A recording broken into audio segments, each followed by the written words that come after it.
Red టీవీలో మీ వ్యాపార ప్రకటనల కోసం ఈ నంబర్ ని సంప్రదించండి 6281747728.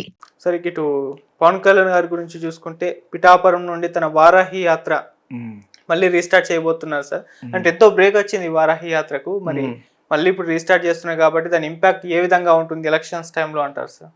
ఇంపాక్ట్ డెఫినెట్గా ఉంటుంది. ఎందుకంటే జనాల్లోకి జగన్ ఎలా వెళ్ళమనేవాడు, ఎలా వెళ్తున్నాడు, ఆయన కూడా స్టార్ట్ అయ్యాడు. అవును, ఆయన వెళ్తున్నాడు. ఆయనకి ఆయన యొక్క జన్మ హక్కు వాళ్ళ నాన్నగారు స్టార్ట్ చేశారు. పాదయాత్ర అనేది భారతదేశంలో జోడో యాత్ర అతను చేసిన, రాహుల్ గాంధీ చేసినా, ఎవరు చేసినా, మోడీ చేసినా, ఇది ఎవరు స్టార్ట్ చేశారో వాళ్ళకే గొప్పతనం చేయాలి. ఆ గొప్పవాడు ఎవడో వైఎస్ రాజశేఖర రెడ్డి. ఓకే, ఆరోగ్యశ్రీ అనేది పెట్టిన గొప్ప వ్యక్తి కూడా ఆయనే.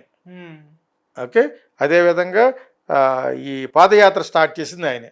అలాగని చెప్పేసి ఆయన గులుముంచు పుస్తకాలు అంటే ఆయనకు ఉంటాయి. పాలిటిక్స్లో డబ్బు సంపాదించుకోకుండా నెక్స్ట్ ఎలా నిలబడతాడు, ఎలా సర్వైవ్ అవుతాడు? నేను అస్తమానం చెప్తుంటా సస్టైన్ అవ్వాలని. అర్థమైందా? మరి ప్రజారాజ్యం ఎందుకు సస్టైన్ కాలేకపోయింది? సొమ్ములే వాళ్ళ దగ్గర ఉన్న సొమ్ములు కాస్త సినిమాలో పెట్టేశారు, వచ్చిన దాంతో ఫినిష్ అయిపోయి కాంగ్రెస్లో కలిసిపోయాడు. నీకు పాలిటిక్స్ ఎందుకు? తెలుగుదేశం పాలిటిక్స్ ఎందుకంటే అది రిచ్ పార్టీ, రిచ్ పీపుల్ ఉంటారు బిహైండ్.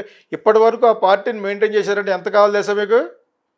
తెలుగుదేశం లాంటి మేజర్ పార్టీకి ఎంతమంది ఉంటారు?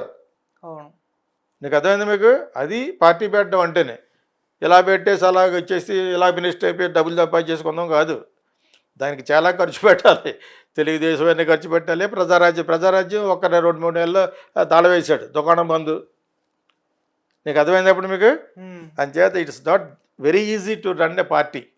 సస్టైనబిలిటీ, ఇంతకాలం సస్టైనబిలిటీ ఎంత డబ్బు ఉండాలి వాళ్ళకి, ఎంతమంది డబ్బులు ఇచ్చేవాళ్ళు ఉండాలి, ఇది జనాలకు తెలుసు. తెలియని వాళ్ళ కోసం చెప్తున్నాను. యాక్చువల్గా very very difficult to maintain a party. చాలా డబ్బు కావాలి. చాలామంది ఉద్యోగస్తులు ఉంటారు, కార్యకర్తలు ఉంటారు. ప్రతి నిమిషంలో డబ్బులు లేకుండా పని జరగదు కదా. సో అలాగా ఇప్పుడు వారాహి ఉంది.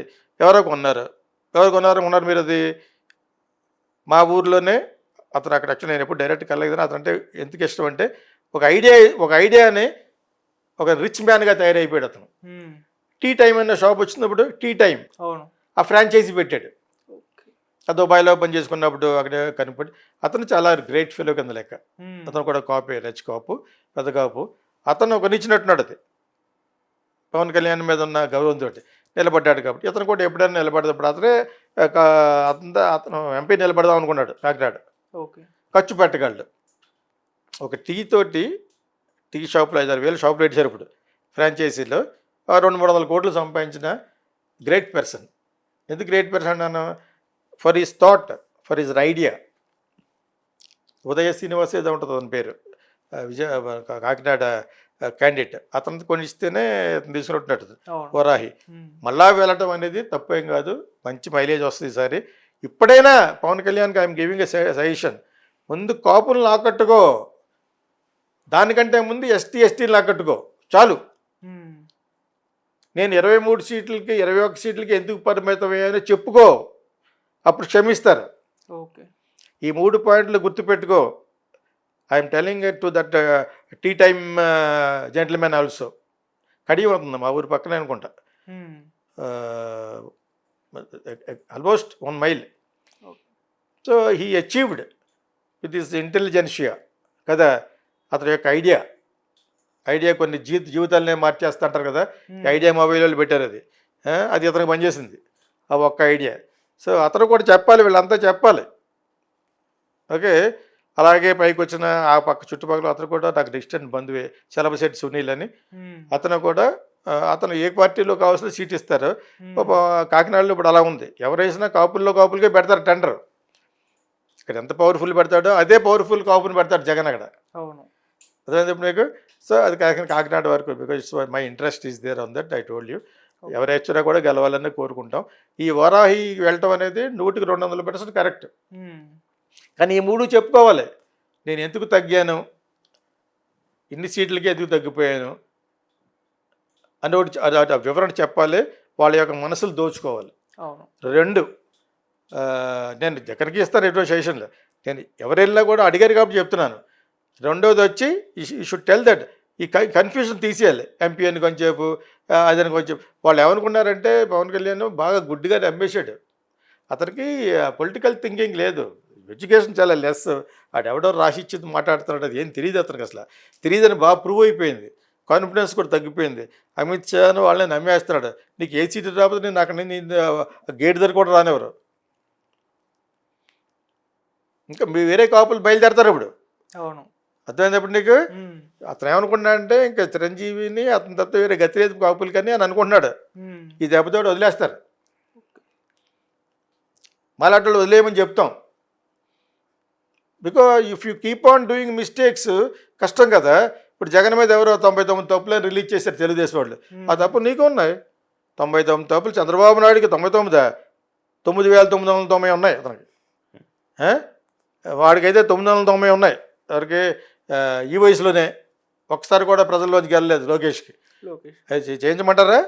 మా అడ్వర్టైజ్మెంట్ ఏజెన్సీలో చేయిస్తాం కావాలంటే. అయ్యేం చల్లదు కానీ అతను 99 తప్పులు అంటే ఇంకో తప్పు శిశుపాలుడితో లెక్కేస్తారన్నమాట. మీరు శిశుపాలుడితో లెక్కేస్తారు. అతను నేనే శ్రీకృష్ణుడి దగ్గర ఉండే అర్జునుడు అన్నాడు. అదేందా ప్రజలే కృష్ణుడు అని. క్రిస్టియన్ అయినా కూడా అతను కూడా బాగానే చేస్తారంటే బాగానే మాడతారు. తప్పులు స్టేజ్ మీద వాళ్ళు మాట్లాడతారు, వీళ్ళు మాట్లాడతారు. ఎక్కువ మాట్లాడేది ఎవరంటే పవన్ కళ్యాణ్. జ్ఞానం లేదు అతనికి. ఎవడో రాహిచ్చింది మాట్లాడుతున్నాడు. నిన్న మళ్ళీ పేలేడు అక్కడ. వంగా గీత మా దగ్గర నుంచి ప్రజారాజ్యం నుంచి వచ్చావు కదా, ఎవడో నువ్వు నీ దగ్గర నుంచి రావడం, నీకు పార్టీ లేదు, నీకు అసలు పాలిటిక్సే తెలియదు. అప్పటి చోట తెలుగుదేశంలో నవ్వుకున్నారు అందరూ, సిగ్గుతో తల వంచుకున్నారు కాపులు. ఇటువంటివన్నీ చేసేయడం, అక్కడికక్కడే వాడేసుకోవడం. అమ్మాయిని ఎవరో వడ్డీల అమ్మాయి ఎవరో ఒక అమ్మాయి ఉంది రావిపాటి, ఆ అమ్మాయికి ఏదో ఎవరు చేస్తే ఇప్పటివరకు యాక్షన్ తీసుకోలేదు. అతను వెళ్ళి చూసి రావాలి. ఆ అమ్మాయి ఎక్కడో బాగా మాడితే వాళ్ళే రికగ్నైజ్ చేసి ఇచ్చారు పాత్ర. మరి అటువంటి పాత్ర వాళ్ళు మీ పార్టీ వాళ్ళు ఎవరైనా కొడితే నువ్వు కనీసం ఒకసారి వెళ్ళవా? జాబినేటింగ్ టైప్ అయిపోయారు. సడన్గా యాక్టర్ అయిపోయి 4-5 డబ్బులు వచ్చేసేటప్పటికి వాళ్ళకి ఇది లేదు, కల్చర్ ఉండాలి. You need to have a సంస్కారం. పెద్ద పెద్ద మాటలు అక్కడ మాట్లాడడం కదా. నా ఎదురుకున్నా నా దగ్గరికి వచ్చేవాడు ఒకప్పుడు, అంటే సజెషన్ ఇచ్చారు అయితే ఒక 2 సార్లు వచ్చినప్పుడు. 34 ఇయర్స్ బ్యాక్. ఓకే, మీలా కూర్చునేవాడు భవ్యంగాను అంతే. ఆ పరిస్థితితో అన్నా అనమాట. ఓకే, స్టార్ అయ్యాడు, క్రౌడ్ పుల్ చేస్తున్నాడు, మంచి ఇమేజ్ ఉంది, అది నేనే హర్షిస్తాను. ఒక సినిమా వాడిగా అతనికి ఎంత ఎలాగ వచ్చింది అని ఆశ్చర్యపోయి అంత ప్యాంటు మీద ప్యాంట్ వేసి ఇష్టంగానే జనాలు కేరెత్తలు కొట్టి సినిమా చూసే లెవెల్కి వెళ్ళిపోయాడు. అది ఇక్కడ బాగా వాడుకోలేకపోయావు. నువ్వు వాడుకున్నావు. వీళ్ళకి వేరే గతి లేక నిన్ను మీద అన్నయ్య నమ్మారు, కాపులకి వేరే గతి లేక. కానీ దాన్ని మీరు ఒమ్ము చేస్తారు. You spoiled it, you destructed it. నా భాషలో చెప్పాలంటే you spoiled it with your less knowledge. నీకు పొలిటికల్ గేమ్ తెలీదు. ఓకే, కంబవాళ్ళు కూడా వెళ్ళటం మంచిదే. ఓకే, చంద్రబాబు కూడా వెళ్ళావు. అతను నిన్ను వాడుకుంటున్నాడు, నువ్వు అతను వాడుకుంటున్నావు అనేది ఇప్పటివరకు క్లారిటీ లేదు. మిమ్మల్ని ఇద్దరిని కలిసి బీజేపీ వాడుకుంటుంది మన క్లారిటీ ఉంది. ఒక్క పర్సన్ లేదు వాళ్ళకి. ఆంధ్రాకి చేసింది ఇంత కూడా లేదు. They did not do anything but they don't want to do. అయినా జగన్ ఎందుకు వెళ్తాంటే కూడా వేరే గతి లేదు అతనికి కేసులు ఉన్నాయి. అర్థమైందే? అతను బాగున్నాడు, మెయింటైన్ చేసుకుంటున్నాడు, అన్నీ చేస్తున్నాడు అని కరెక్టే. దీని మీద జేపీ ఏదో ఈ మధ్య వాళ్ళతో కలిశాడు. జయప్రకాష్ నారాయణ అని ఇంకొక ఇంబ్యాలెన్స్డ్ పర్సన్ ఉన్నాడు. ఇంటెలిజెంట్ అనే అతని పేరు మీద మారు పేరున చాలా తెలివైనవాడు అని చెప్పేసి మళ్ళీ కమ్మ బెల్ట్కి వెళ్ళిపోయాడు. అతనికి 100కి 100 రూపాయలు కమ్మ ఫీలింగ్ ఉందని ఎప్పుడు తెలిసిందంటే 3v9 ఏళ్ళు వారధి అనే ప్రోగ్రాం ఉండేది. అర్ధరాత్రిగా యుఎస్ వాళ్ళకి ఉపయోగపడద్దని, వేరే దేశంలో ఉన్న వాళ్ళు టీవీ9 చూస్తారని ఒక మంచి ప్రోగ్రాం పెట్టారు, వారధి అని. అందులో ఒకటి ఇంటర్వ్యూలో వచ్చాడు ఒక రెడ్డి. ఎంతో కష్టపడి అతను చాలా బాగా నమ్మేసి ఈ పార్టీ లోక్సత్తా ఏదో ఉంది కదా పార్టీ ఏదో జయప్రకాష్కి, ఆ పార్టీలో చేరితే ఇతను రెడ్డి అని ఫీలింగ్తో ఇతనికంటే పేరు వచ్చేస్తుందని కట్ చేశాడట. అతను డైరెక్ట్గా చెప్పాడు. అతను టీవీ9లో వెతుక్కుంటూ ఉంటుంది అతను ఇంటర్వ్యూ. అయినా అప్పుడప్పుడు ఏదో చెప్తూ ఉంటాడు సోది. అదేదో పాపులారిటీగా ఉండాలని సోది వేస్తూ ఉంటాడు. I never believed him from the beginning. మొన్నటి వరకు జగన్ పర్లేదు అన్నట్టు చెప్పి ఇప్పుడు సడన్గా ఇక ప్లేట్ ఫిరాయించాడు. అంటే ఇందులో బీజేపీ ఉంది, అవి ఉన్నాయి, అన్నీ ఉన్నాయి, ప్లస్ చంద్రబాబు నాయుడు. నమ్మకూడని వ్యక్తులు, బీజేపీ వాళ్ళు నమ్మకూడని వ్యక్తులు మెయిన్ వ్యక్తి వాళ్ళ జీవితంలో, వాళ్ళ బీజేపీ చరిత్రలో, ఆర్ఎస్ఎస్ చరిత్రలో వాళ్ళు మోసపోయిన వ్యక్తి ఎవరైనా ఉన్నాడు వెంకయ్యనాయుడు. ఇటు సౌత్లో పెరగకుండా చేశాడు అతను ఒక్కడే ఉంటూ అటల్ బిహారీ వాజ్పేయి గారికి ఆ కర్రీసు ఈ కర్రీసు పట్టుకెళ్ళి మొత్తానికి బీజేపీని ముంచేశాడు. అందుకని అతను కట్ చేసి మెల్లిమెల్లిగా వైస్ ప్రెసిడెంట్ అలా చేసి ఒక పద్మభూషణ్ ఇచ్చి గడిచారు, నోరు మూసారు. అతనికి 100% కమ్మ తరపు మాట్లాడి ఈవినింగ్ అయితే చంద్రబాబు నాయుడు ఇంటికి వెళ్ళి కూర్చుని అతను. ఆ విధంగా బీజేపీని పైకి రాకుండా చేసింది ఎవరంటే ఇతనే. మీకు అర్థమైందా? ఇతను రెండోవాడు ఇప్పుడు. ఓకే, అర్థమైంది. ఇప్పుడు వీళ్ళిద్దరు కూడా మళ్ళా సేమ్ ఇదే ఒకటే కమ్యూనిటీ. నువ్వు ఎన్ని చెయ్యి చంద్రమండలో తీసుకెళ్ళిన మలయాళీ వాడు టీ కొట్టి ఎలా పెట్టుకుంటాడు, ఎంత చేట అని టీ కొట్టి పెట్టుకుంటాడు అక్కడికి వెళ్ళి. మలయాళీ వాళ్ళు ఎక్కడికి చంద్రమండలోకి వెళ్తే ఫస్ట్ పెట్టేది అంటే టీ కొట్టు.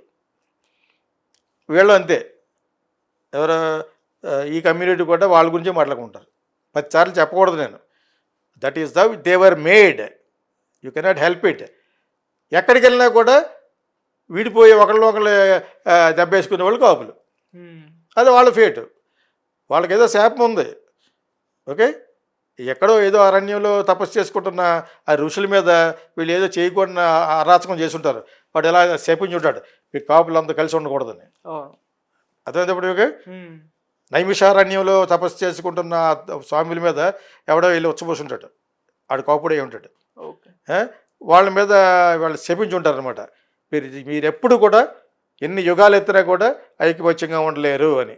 లేకపోతే ఎదుటి ఎంత పర్సెంటేజ్ 27% ఉన్న కాపులను పట్టుకుని నేను అన్ని క్యాస్టులు కలిగిపోతా అన్నప్పుడు అన్ని క్యాస్టులు కాదు, బీసీలు ఎస్టీలు వాళ్ళు ఎలా పెట్టుకుని నా క్యాస్ట్ను కూడా నేను కలిపిపోతాను వాళ్ళకి చెప్పాలి నువ్వు. పవన్ కళ్యాణ్ అసలు ఈ గొడవ ఉండేది కాదు. అది పొలిటికల్ అనాలిసిస్. అతనికి ఏముంది అతనికి అసలు అంటే అక్కడికి వెళ్ళి ఆడి పేరు అస్తమని చెప్పడం, ఆడు ఒకటితోట మాట్లాడతాడు అనుకుంటా. ఇప్పుడు జేపీ వెళ్ళాడు కదా, ఇతర మాట్లాడాడు బహుశా. జయప్రకాష్ వెళ్ళాడు కాబట్టి ఇతనికేం తెలుసు, ఇతనికే పక్షపాతి ఏముంది, పక్షపాతి. అదే అతనికి ఉపయోగపడుతుందని చూస్తున్నాడు. ఇక్కడ ఇతను అక్కడ ఉండవల్ల అరుణ్ కుమార్ ఎవడొకటి పిలుస్తాడు అనుకున్నాడు, ఎవడు వెళ్ళడు. అయిపోయింది, నీ టైం అయిపోయింది, నువ్వు ఇలాగ అనాలిసిస్ చెప్పుకుంటూ ఇలా బతికేయడం తప్పితే ఉండవల్ల అరుణ్ కుమార్ పరిస్థితి అదే. ఒక కన్సల్టెంట్గా అడుగుతారు కావాలంటే, చాలా ఓపెన్గా మాట్లాడుతూ ఉంటాడు. అంతవరకు మాట్లాడతాడు, 10 మంది నుంచి ఉంటారు. ఎప్పుడు చూసినా వేరుశనగపప్పు తింటాకు ఒక జర్నలిస్ట్ ఉంటారు అక్కడ రాజమండ్రిలోను, వాళ్ళు వచ్చి కూర్చుంటారు ఎదురు కూర్చుని అక్కడ చెప్తూ ఉంటాడు అనమాట. అదేందా ఏదో విధంగా నన్ను పిలుపు రాకపోతే వెర్ర జగన్ వాళ్ళ కబుకుని పెళ్ళడం, జగన్ పిలవడం వీళ్ళో పిల్లరు. నువ్వు అలా ఎర్ఎల్సీ చెప్పుకోండి. ఇలా కొన్ని క్యారెక్టర్లు అతను జేపీ ఇవన్నీ కొన్ని క్యారెక్టర్స్ అనమాట. వీళ్ళు వాడుకుంటూ ఉంటారు పొలిటీషియన్స్. ఎప్పుడన్నా ఆ దుస్థితిలో జగన్ లేడు, జగన్ బాగానే ఉన్నాడు, చంద్రబాబు నాయుడు కూడా బాగానే ఉన్నాడు, ఆయన కూడా అనుభవం ఉంది. కాకపోతే నువ్వు చెయ్యింది ఇంకొకటి చేయలేదంటే బట్టి నువ్వు చేసి ఉండాలి కదా. 9 సంవత్సరాలను 9 ఇయర్స్లో నువ్వు ఒకటి కూడా చేసింది చెప్పుకోవడానికి ఒకటి కూడా లేదు. Like YS Rajasekhara Reddy has done Aarogyasri. What have you done? నీ హయాంలోనే స్టేట్ విడిపోయింది, ఓటుకి నోట్లోకి బుక్ అయిపోయి నువ్వు అక్కడికి వెళ్ళిపోయావు. వై డిడ్ యూ 5 years సరిపోదా? నువ్వు మాట్లాడే స్పీడ్ చూస్తుంటే why are you blaming others? Jagan Jagan క్రిమినలే అనుకుందాం, you should have done it. ఇలాగ మనలాంటి ఛానల్స్ కొన్ని చెప్పకపోతే, తాలాంటి వాళ్ళు కొంత చెప్పకపోతే అర్థమవుతుంది. తిట్టుకుంటారు కొంతమంది, తిట్టుకునే వాళ్ళు లూజర్స్. వాడు నా మీద అశ్వితో తిట్టుకుంటారు. అర్థమైందా?